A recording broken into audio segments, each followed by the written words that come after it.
Butler was, they were really good tonight, especially in the second half. We just didn't, you expect some of what happened tonight.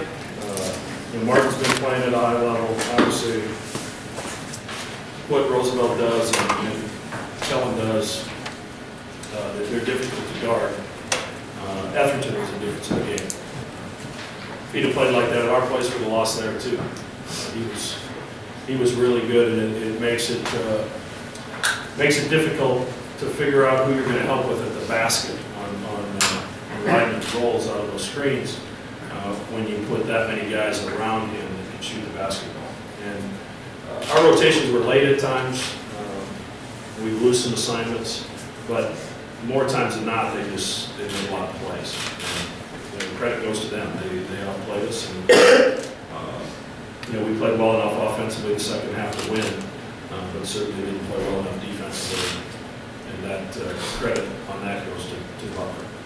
Questions for either Maurice or Greg? Mo, the inability to string stops together, especially in the second half. How damaging was that?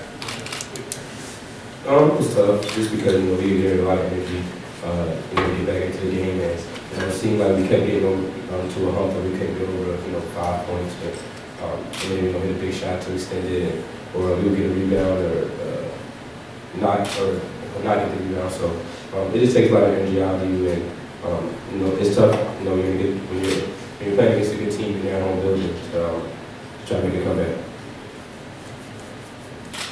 It looked like almost from the start, you guys had trouble establishing any kind of flow offensively.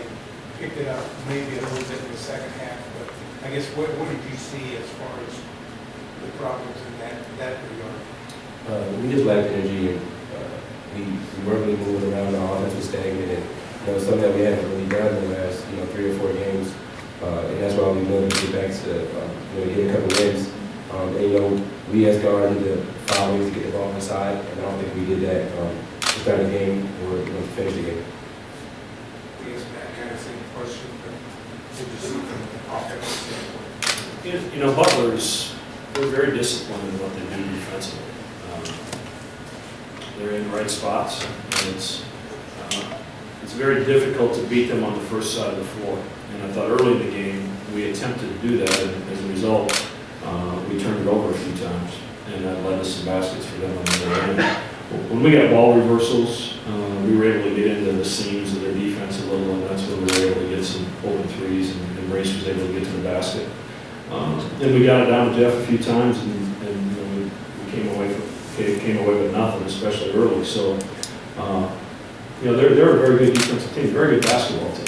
So, we have nothing to be ashamed of, except for the fact that I think we're better defensively than we played the second half, and that's disturbing. Yes.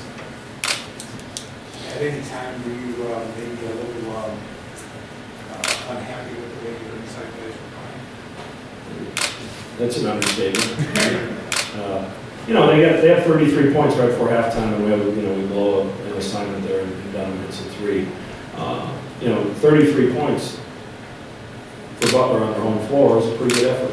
I mean, had we been able to match that effort the second half, we'd be talking about a victory. But we weren't as efficient inside tonight as we have been, and it's hard to be critical of those guys because they've been incredibly efficient all year long, even when maybe some of our shooters haven't shot it. That's kind of been a constant.